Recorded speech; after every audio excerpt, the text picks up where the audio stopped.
حضرت عمر رضی اللہ تعالیٰ عنہ کے دور میں جب قحط پڑا مدینے میں اور اطراف میں، یہ تاریخ کا سخت ترین سال ہے، تو آپ نے پورا قحط کا زمانہ قسم کر لی اپنے اوپر کہ گوشت نہیں کھاؤں گا، پنیر نہیں کھاؤں گا، گھی والی روٹی نہیں کھاؤں گا، خشک ٹکڑے چباتے عوام کے ساتھ بیٹھ کے۔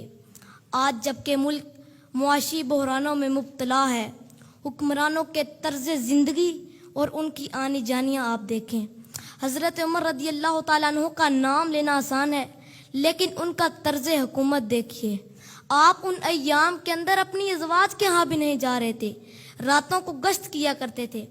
ایک سفر سے واپس آ رہے تھے تو راستے میں رات کا قیام کیا تو دیکھا کہ ایک بچہ روتا ہے اور ماں چپ کرواتی ہے، تو معلوم کیا کہ یہ بچہ کیوں روتا ہے، تو ماں نے بتایا کہ عمر نے ماہانہ وظیفہ مقرر کیا ہے اپنی رعایا کے ہر فرد کا، لیکن جو دودھ پیتے بچے ہیں ان کا وظیفہ مقرر نہیں کیا ہوا، تو میں اس بچے کو دودھ چھڑا رہی ہوں تاکہ اس بچے کا وظیفہ بھی مقرر ہو جائے۔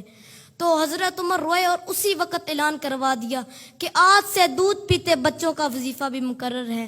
روئے جا رہے تھے اور ساتھ کہے جا رہے تھے، عمر تو نے کتنے بچوں کا حق مارا ہے، تو نے کتنے بچوں کا حق مارا ہے۔ یہ ہیں حضرت عمر رضی اللہ تعالیٰ عنہ۔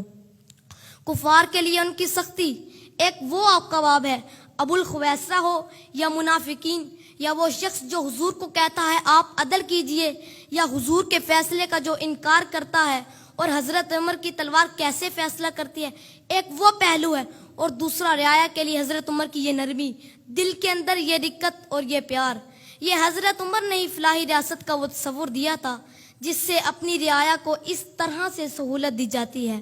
اس لیے اسلام کا نظام رحمت ہی ہماری زندگی کی خوبصورتی کی ضمانت ہے۔ صاحب ہم نے کئی رنگوں کی جمہوریتیں بھی دیکھ لی، مارشل لاؤ کے نظم بھی ہم نے دیکھے، ہمارے درد کا مداوا کہیں بھی نہیں ہے، اور آج پھر آپ اسی سے علاج ڈھونڈ رہے ہو جو بیماری کا سبب اور ذریعہ ہوا۔ میر بھی کیا سادہ ہے کہ بیمار ہوئے جس کے سبب اسی عطار کے لونڈے سے دوا لیتے ہیں۔ اس جمہوریت نے ہمیں دیا کیا ہے؟ ان دنوں کے اندر جو تماشا ملک میں لگا رہا کہ ہم نے اس کو اپنی آنکھوں سے دیکھا نہیں ہے۔ کہتے ہیں کہ یہ بہترین انتقام ہے، یہ کیا انتقام ہے؟ یہ تو عوام سے انتقام ہے، اور تمہارے اکاؤنٹ بھرتے ہیں اور تم پیسے بھر کے جو ہے وہ دیگر ممالک کے اندر شفٹ کر دیتے ہو، اور اس غریب عوام سے جو تم بدلہ لیتے ہو، غریب عوام تو وہیں کی وہیں ہیں۔ یہ مختلف رنگوں کی جمہوریتیں، یہ مختلف رنگوں کی مارشل لائیں، یہ مختلف رنگوں کے نظام انسانیت کو کچھ نہیں دے پائیں گے۔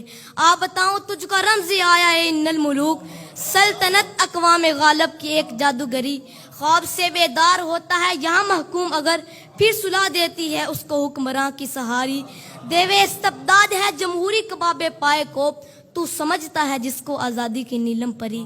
یہ نیلم پری آزادی کی نہیں ہے، یہ جبر و استبداد کا دیو ہے جس نے اوپر اوڑھنا اوڑھا ہوا ہے جمہوریت کا، اندر وہی خوفناک چہرہ ہے۔ یہ جمہوریت ہمارے درد کا مداوا نہیں ہے، یہ جمہوریت ہمارے دکھوں کا علاج نہیں ہے، ہمارے دکھوں کا مداوا ہے تو وہ نظام خلافت ہے۔ اس کے لیے ہمیں کوشش کرنی چاہیے، اور قوم کو سب سے پہلے باشعور بنا کر کے، افراد اور رجال کار تیار کر کے اس نہج تک کیوں نہیں لے جایا جاتا؟ جب سمت ہی ہم نے درست منتخب نہیں کی ہے تو جتنا تیز بھاگیں گے منزل سے دور ہوتے چلے جائیں گے۔ اس لیے اسلام کا نظام خلافت جس نے پرامن زندگی کا نور دیا ہے، اسلام کا خلافت راشدہ کا دور دنیا کی تاریخ کا سنہرا دور ہے۔ تو حضرت عمر کا زمانہ دیکھیے، ان کا انداز حکمرانی دیکھیے، فلاحی ریاست کا وہ تصور دیکھیے، انسانیت کے حقوق جو انہوں نے دیے۔ یہ انسانیت کے حقوق کے چارٹر کے اندر جو باتیں لکھی ہیں، یہ چربہ حضرت عمر سے لیا گیا ہے، اور یہ سب سے پہلے قول حضرت عمر کا ہی تھا کہ انسانوں کو ان کی ماں نے آزاد پیدا کیا ہے، کسی کو حق نہیں ہے کہ ان کو غلام بنا سکے۔ تو انسانی آزادی کا وہ تصور اسلام نے دیا ہے کہ محمد سے وفا تو نے تو ہم تیرے ہیں، کہ محمد سے وفا تو نے تو ہم تیرے ہیں، یہ جہاں چیز ہے کیا لوح و قلم تیرے ہیں۔ والسلام۔